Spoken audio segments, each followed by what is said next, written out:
సభ్యులకు సహోదరులకు వందనాలు చెల్లిస్తున్నాను. ఈ రాత్రి ఈ స్థలానికి చేరి వచ్చిన మీకును ఆ హృదయపూర్వకమైన వందనాలు చెల్లిస్తున్నాను.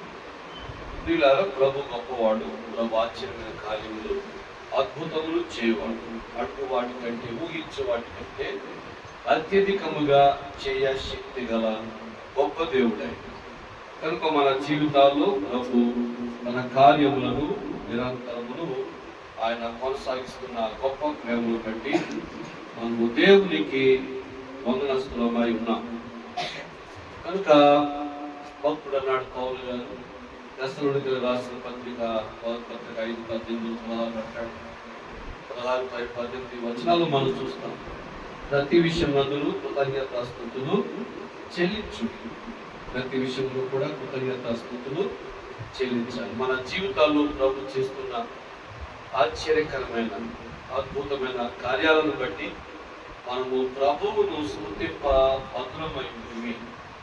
గల కారణం ఎన్నో సమస్యలతో ఈ లోకంలో ఎన్నో రకాలైన అనారోగ్య పరిస్థితులతో బాధాకరమైన అనుభవాలు మన జీవితాలను వెంటాడుతూ ఉన్నాయి. దేవుని పిల్లలమే దేవుని కార్యాలను చేస్తూనే ఉన్నాం, దేవుని కొరకు జీవిస్తున్నాం, దేవుని యొక్క ప్రతినిధిగా బ్రతుకుతున్నాం.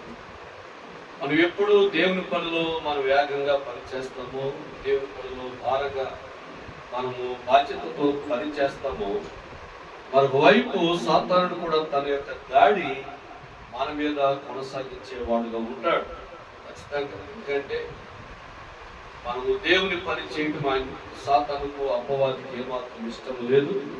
మనకు ఏదో రీతిగా ఆర్థిక సమస్య, మానసికమైన సమస్య, ఆరోగ్యపరమైన సమస్య మనకు పెట్టాలని వాడు ఇబ్బంది పెట్టే పరిస్థితులు ఉంటాయి.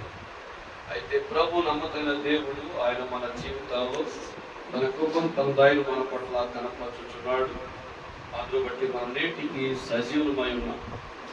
కనుక కేవలం దేవుని కృపను బట్టి, దేవుని దయను బట్టి మాత్రమే మనం ఈ భూమి మీద బ్రతికి ఉన్నామనే సత్యాన్ని మనము జ్ఞాపకం చేసుకోవాలి. కనుక అందుకే 115 అంటాడు, మాకు కాదు యెహోవా, మాకు కాదు నీ కృపా సత్యమును బట్టి నీ నామమునకి మహిమ కలుగునుగాక. కనుక సమస్త మహిమకు ఘనతకు అర్హుడు మన దేవుడు.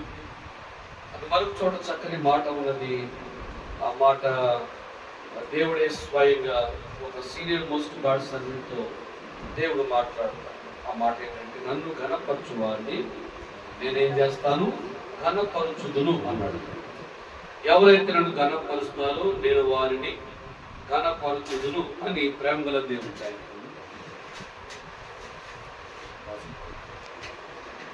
వారిని ఘనపరచుదును అని తృణీకరించే వారు ఏమవుతారని చెప్పండి, తృణీకారము పొందును. కనుక మనము దేవుని పిల్లలము, మనం ఆయన ఘనపరుస్తున్నాము. కనుక మనల్ని కూడా ఆయన ఘనపరుచుతున్నాడు. ఏ విధంగా అంటే, మనకు దేవుడు ఆరోగ్యం ఇచ్చడం ద్వారా, ప్రాణాపాయం తప్పించడం ద్వారా ఆయన మనం ఘనపరిచేవాడు ఉంటున్నాడు. ఈ రాత్రి నేను కొన్ని మాటలు ప్రభు వాక్యం నుంచి నేను మీకు క్లుప్తంగా జ్ఞాపకం చేస్తాను. యెషయా గ్రంథం 12వ అధ్యాయం 6 వచనాలు ఉన్నాయి. కనుక 6 వచనాలు మనం అందరం కలిసి మనం చదువుదాం. యెషయా గ్రంథం 12వ అధ్యాయం 6 వచనాలు ఇందులో ఉన్నవి. మనము ఆ మాటలను మనము అందరూ కలిసి చదువుకుందాం. All together. ఒక బైజా చంప. ఆ దినమున మీరు ఇలాగందురు, యెహోవా నీవు నా మీద కోపపడితివి, నీ కోపము చల్లారెను, నేను స్తుతించుచున్నాను. నీవు నన్ను ఆదరించి ఉన్నావు. ఇదిగో నా రక్షణకు కారణభూతుడగు దేవుడు, నేను భయపడక ఆయనను నమ్ముకొనుచున్నాను. యెహోవా యెహోవాయే నాకు బలము, ఆయనే నా కీర్తన కాస్పదము, ఆయన నాకు రక్షణాధారమాయే. కావున మీరు ఆనందపడే రక్షణాధారములైన బావుల నుండి నీళ్లు చేతుకుందు. ఆ దినమున మీరు ఇలాగందురు, యెహోవాను స్తుతించుడి, ఆయన నామమును ప్రకటించుడి, జనములలో ఆయన క్రియలను ప్రచురము చేయుడి, ఆయన నామము ఘనమైనది అని జ్ఞాపకంలో తెచ్చుకుని యెహోవాను గూర్చి కీర్తన పాడుడి, ఆయన తన మహాత్మ్యమును వెల్లడి పరచెను, భూమి అంతటను ఇది తెలియబడును. సీయోను నివాసి ఉత్సాహధ్వని బిగ్గరగా చేయును, నీ మధ్యనున్న ఇశ్రాయేలు యొక్క పరిశుద్ధ దేవుడు దారుడై ఉన్నాడు. ప్రభు సహాయం కొరకు చిన్న ప్రార్థన చేస్తాం. తల్ల వంచండి, ప్రార్థన ఏకీభవించండి. ప్రేమ నమ్మకం కలిగిన మా ప్రియ పరలోక తండ్రి, పరిశుద్ధమైన మా ప్రభువా, మీకు వందనములు స్తోత్రాలు చెల్లిస్తున్నాను. ఈ రాత్రికాల సమయంలో మా తండ్రి ఇంతవరకు చక్కని కీర్తనలతో మీ నామమును స్తుతించితిమి, మా గానములతో మీ నామమును ఘనపరిచితిమి. యెహోవా రాజ్యము చేయుచున్నాడు, రమ్యముగా కీర్తనలు పాడుడి అన్న మాట ప్రకారం రమ్యముగా బిడ్డలు మేమందరము కలిసి మీ నామమును స్తుతించితిమి. ప్రభు, అలాగే ఆరాధనలో కూడా మీరు మాకు సహాయపడుతూ వచ్చిన గొప్ప ప్రేమను బట్టి స్తోత్రం. ఈ సమయంలో కొద్ది మాటలు విదాసులైన నేను ప్రభు వివరిస్తుండగా పరిశుద్ధాత్మ సహాయం చేత నన్ను బలపరిచి మీరు వాడుకొని మరి మనము చేయించున్నాను. వాక్యం మీది, ప్రజలు మీ ప్రజలు, దాసుడు మీ దాసుడే కనుక మీ దాసుని మీ నోటి బోరగా మాత్రము వాడుకొని మేము ఆత్మీయముగా మేలు పొందినట్లు సహాయము చేయమని యేసు ప్రభు నామములో ప్రార్థించి వేడుచున్నాము పరమ తండ్రి, ఆమేన్, ఆమేన్.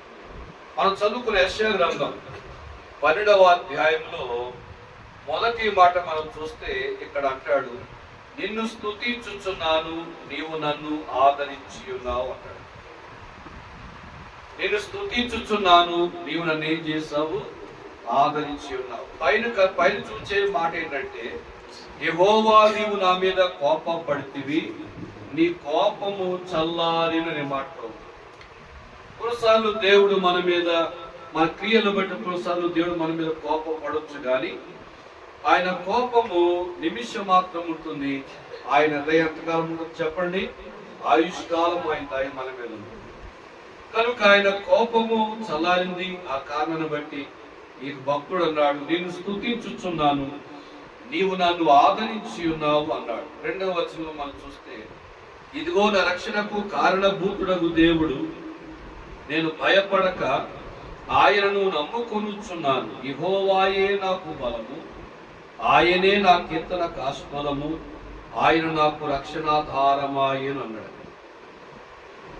మనము పై వచనంలో మనకు కనిపించేది ఏంటంటే, మనకు ఎప్పుడైనా బలహీనత వచ్చినప్పుడు, ఏదైనా సమస్య వచ్చినప్పుడు, ఏదైనా ఇబ్బందికరమైన పరిస్థితులు గుండా మనము ప్రయాణం చేస్తున్నప్పుడు మనకు వచ్చే ఆలోచన ఏంటంటే, దేవుడు నా విషయంలో పట్టింపు లేడేమో అనే ఆలోచన వస్తుంది.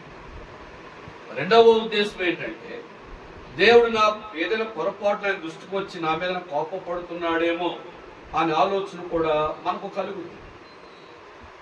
అందుకే ఈ విషయాలు బైబిల్లో చాలా మనకు ఉదాహరణలు చెప్పవచ్చు, టైం కాదు. ఈ భావాలు మనకు సహజంగా వస్తాయి. కొన్నిసార్లు ఆర్థికమైన ఒడిదుడుకుల గుండా మనం ప్రయాణం చేస్తున్నప్పుడు, నేను ఎంత ప్రార్థన చేస్తున్నాను, ప్రభు నా మీద ఎందుకు కనికరం చూపట్లేదు అనే ఆలోచన కూడా వస్తుంది. ఇవి సహజంగా అందరి జీవితాల్లో అనునిత్యము మనకు వచ్చే ఎదురయ్యే ప్రశ్నలు ఇవి. వాస్తవం ఇక్కడ కీర్తనకాడు అదే ఉద్దేశం అన్నాడు. ఇక్కడ ఈ భక్తుడు అదే అన్నాడు. ఈ యొక్క వాక్యం రాసిన భక్తుడు అదే మాట్లాడుతున్నాడు. యెహోవా నీవు నా మీద కోపపడితివి, నీ కోపము చల్లారెను, నిన్ను స్తుతించుచున్నాను, నీవు నన్ను ఏం చేశావు? ఆదరించి ఉన్నావు. నా రక్షణకు కారణభూతుడగు దేవుడు, నేను భయపడక ఆయనను ఏం చేస్తా? నమ్ముకుంటున్నాను. తర్వాత ఏమన్నాడు ఆయన? యెహోవాయే నాకు బలము, ఆయనే నా కీర్తన కాస్పదము, ఆయన నాకు రక్షణాధారమాయను. యెహోవాయే నా బలం.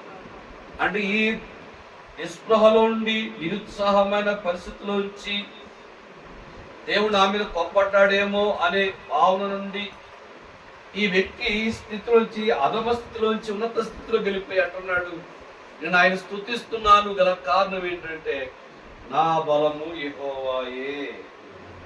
బైబిల్ చక్కని మాట, ఇశ్రాయేలు బలము యెహోవాయే. ఇశ్రాయేలు బలం ఎవరండి? యెహోవాయే. అందుకే మనం అన్ని భాషల్లో పాడుకునే పాట, అందరికి వచ్చిన పాట ఏంటంటే యూనివర్సల్ సాంగ్, యెహోవా నా బలమా కదా. ఈ పాట కూడా ఎవరు ఉంటారు? ఎప్పుడు బలహీన పడతామో అప్పుడు ఈ పాట పాడుకుంటాం. ఎప్పుడు కృంగిపోతామో అప్పుడు ఈ పాట పాడుకుంటాం. ఈ పాట సరళంగా అందరూ పాడే రీతిగా ఆ రచయిత కూడా చాలా చక్కగా ఈ పాటను దాన్ని కంపోజ్ చేయడం జరిగింది. మరణ పుట్టులలో మరువక మొరలిడు ఉన్నత దుర్గమై రక్షణ శృంగమై. మరణ పుట్టులలో మరువక మొరలిడు ఉన్నత దుర్గమై రక్షణ శృంగమై. తనాలయములో నా మొర వినెను, తనాలయములో నా మొర వినెను.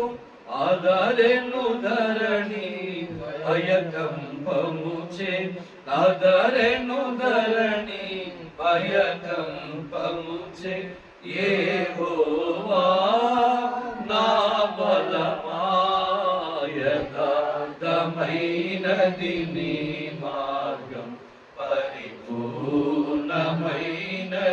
నీ మార్గం. యెహోవా. కాబట్టి ఈ పాట మనం చూస్తున్నప్పుడు భక్తుడు తన యొక్క అనుభవాన్ని చక్కగా ఆయన చెప్పు. నా బలము ఆయనే. మనం తినే ఆహారము మన బలహీనపరుస్తుంది. ఆహారం తినకపోతే బలహీనపడతాం. సమస్యలు ఎక్కువైతే బలహీనపడతాం. మరొకటి మన జీవితాన్ని ఎప్పుడు కూడా అపవాది బలహీనపరచడానికే ప్రయత్నం చేస్తూ ఉంటాడు. అయితే నమ్మదగిన దేవుడు ఏం చేస్తాడంటే ప్రతి సమయంలో కూడా ఆయన మన బలపరచడం కొరకే ఆయన ఇష్టపడేవాడు. కావున ప్రియులారా, మనం ఈ లోకములో మనం ఒంటరి వాళ్ళము కాము. మనల్ని బలపరిచే దేవుడు ఆయన ఉన్నాడు అనే విశ్వాసం కలిగిన వారు మన జీవితాల్లో మనం ఎప్పుడు కూడా ధైర్యం ఈ లోకములో మనం ముందుకు వెళుతూ మనం కొనసాగుతున్న మన సంగతి మనం జ్ఞాపకం చేసుకోవాలి. ఒక విషయం, నేను ఒక వ్యక్తి యొక్క జీవితాన్ని నేను మీకు చెప్తాను. ఆయన తన జీవితంలో ఆయన దేవుని మీద ఆధారపడి దేవుని ఆశ్రయించి ఆయన అన్ని విషయాల్లో కూడా ఆయన వర్ధిల్లిన వాడుగా మనం ఆయన చూడవచ్చు. ఆయన ఎవరు కాదు, ఇశ్రాయేలు యోధా ప్రజలను పరిపాలన చేసిన రాజైన హిజ్కియా అనే వ్యక్తి గురించి క్లుప్తంగా 4 మాటలు చెప్తారు. ఆ హిజ్కియా గురించి రాయబడిన చక్కని మాటలు ఏంటంటే 31వ అధ్యాయము 2 దినవృత్తాంతాలలో ఒక చక్కని మాట మనకు కనిపిస్తూ ఉంటుంది. 20వ వచనము 21వ వచనం. హిజ్కియా యూదా దేశం అంతటను ఇలాగున జరిగించి తన దేవుడైన యెహోవా దృష్టికి అనుకూలముగాను యథార్థముగాను నమ్మకముగాను పనిచేయచ్చు వచ్చెను. అలాగే 21వ వచనం 31వ అధ్యాయము 2 దినవృత్తాంతాలు 21వ వచనం చదువుతున్నా. తన దేవుని ఆశ్రయించుటకై దేవుని మందిర సేవ విషయమందేమి, ధర్మశాస్త్ర విషయమందేమి, ధర్మమంతటి విషయమందేమి తాను ఆరంభించిన ప్రతి పని అతడు హృదయపూర్వకముగా జరిగించి వర్ధిల్లేను అని మాట రాయబడింది.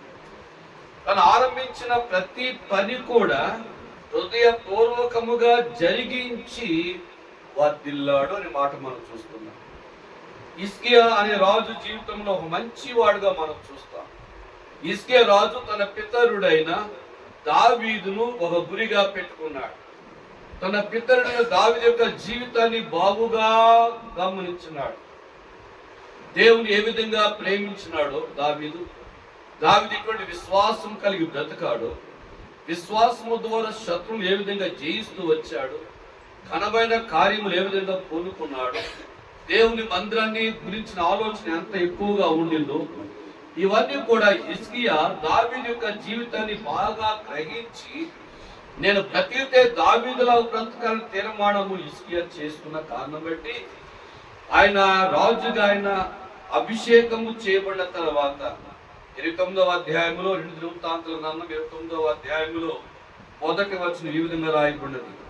హిజ్కియా ఏలన ఆరంభించినప్పుడు 25 ఏండ్ల వాడై 29 సంవత్సరములు యెరూషలేములో ఏలెను.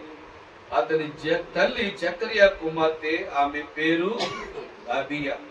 అతడు తన పితరుడు దావీదు చర్య అంతటి ప్రకారము యెహోవా దృష్టికి యథార్థముగా ప్రవర్తించాడు.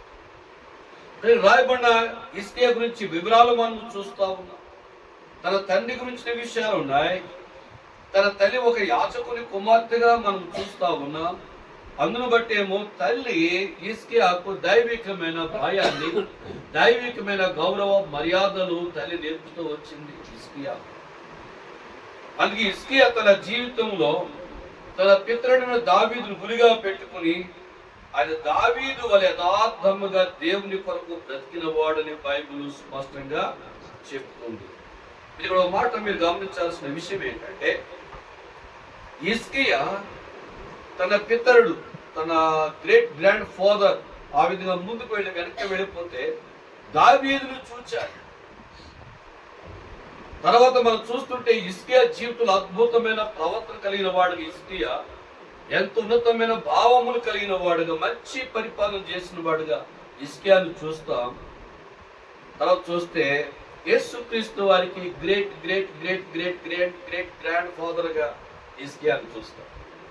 యేసుక్రీస్తు వారికి ఆ యొక్క లింక్ అనేది, ఆ వరుస అనేది, ఆ క్రమం అనేది చక్కగా మన బైబిల్లో మనకు పొందుపరచబడి ఉన్నది. ఈనాడు మనము దైవికంగా బ్రతకాలి అంటే మనం చూచిన మన పిల్లలు, మనం చూచిన మన మనవడు, మనం చూచిన మన మునుమనవడు, ఆ వరుస క్రమము, దైవికమైన మార్గాలు మనము వారిని ఆ విధంగా వారిని ఆత్మీయంగా బలోపేతం చేయటానికి వారి ఎదుట మన ప్రవర్తన ఎంతో ప్రాముఖ్యమైనది కదా. కనుక మనం ఆస్తి ఇస్తే కొంతకాలం వారు వినియోగిస్తున్న తర్వాత ఏమైపోతారు. అయితే వారికి మనం దేవుని వారికి అప్పగించగలిగితే, దైవికమైన విలువలు వారికి ఇవ్వగలిగితే వారి జీవితం ఎప్పుడు కూడా నష్టపోరు. వారు పరలోకం వెళతారు, మనం కూడా పరలోకం వెళతాం, మనమంతా పరలోకంలో కలుసుకుంటాం. లేని ఎడల ఆ ధనవంతుడు అంటాడు నరకంలో పడి, నాకు ఇంకా 5 సహోదరులు ఉన్నారు, వాడు నాలాంటి వాళ్ళే, వాళ్ళు ఇక్కడికి రాకూడదు కదంతే కదా అని అక్కడి నుంచి అడుగుతున్నాడు అబ్రహాము. అంత సమస్య మనకి ఎందుకండి? మనం యేసు రక్తంలో కడగబడిన వారు, యేసు రక్తము చేత విమోచింపబడిన వారము. ఎన్నో వాగ్దానాలు మనకు ఉన్నాయి. వాగ్దానం చేసిన వాడు ఆ నమ్మకమైన దేవుడు. కనుక మనము మన పిల్లల పిల్లల పిల్లల మన పూర్వీకులు మనమంతా కూడా ప్రభుత్వం ఉండటానికి అవకాశం వస్తుంది. కనుక ఈ యొక్క హిజ్కియా దావీదును గురిగా పెట్టుకుంటే హిజ్కియా నెక్స్ట్ వచ్చే తరాల వారికి హిజ్కియా ఒక మాదిరి అయిపోయినాడు అనే సంగతి మనం చూడగలం. ప్రియ దైవ జనాంగమా, హిజ్కియా రాజు అయిన తర్వాత ఆయన చేసిన ఫస్ట్ పని ఏంటంటే యెహోవా మందిరపు తలుపులు తెరిపించి వాటిని బాగు చేసిన విషయాన్ని మనము చూస్తాం. 3వ వచనం ఉంది అక్కడ. 1వ వచనమేమో ఆయన రాజుగా పరిపాలనకు వచ్చాడు. 2వ వచనంలో దావీదు గురిగా పెట్టుకున్నాడు. 3వ వచనంలో చూస్తే అతడు తన ఏలుబడి యందు 1వ సంవత్సరం 1వ నెలను యెహోవా మందిరపు తలుపులను తెరచి వాటిని బాగు చేసి లేవీయులను యాజకులైన వారిని అందరూ కూడా సమకూరుస్తూ, రండి వాళ్ళు యాజకులారా, లేవీయుల రండి, మీరందరూ కూడా దేవుని మందిర పని చేయండి అని హిజ్కియా వారందరినీ కూడా ఆయత్తపరిచేవాడుగా మనం చూస్తూ ఉన్నాం. మొట్టమొదటి చేసిన కార్యం ఏంటంటే హిజ్కియా దేవుని మందిరపు తలుపులైనా తెరిపించిన వాడుగా మనం చూడగలం. అనగా మందిరం గురించి దావీదులకు ఎంత మక్కువ ఉన్నదో హిజ్కియాకు కూడా అంతే మక్కువ ఉన్నది.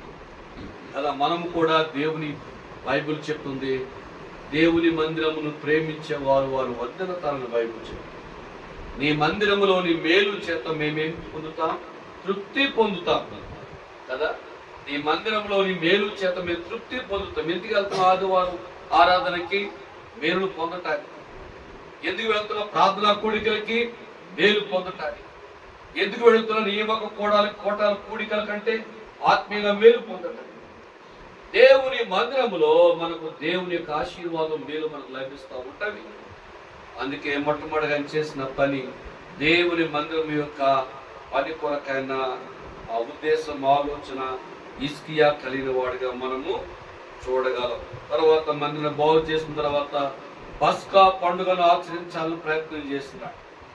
పస్కా పండుగ ఆచరించాలంటే హద్దులు దాటి కూడా ఆయన అనౌన్స్మెంట్ చేశాడు. ఆయన యోధరాజుగా పరిపాలన చేస్తున్నాడే కానీ ఇశ్రాయేలు ప్రజలకు కూడా వర్తమానం పంపాడు. మీరు కూడా రండి, మేము కలిసి మనందరము కలిసి పస్కా పండుగ ఆచరించుదాము అని అందరికీ గొప్ప పిలుపునిచ్చాడు.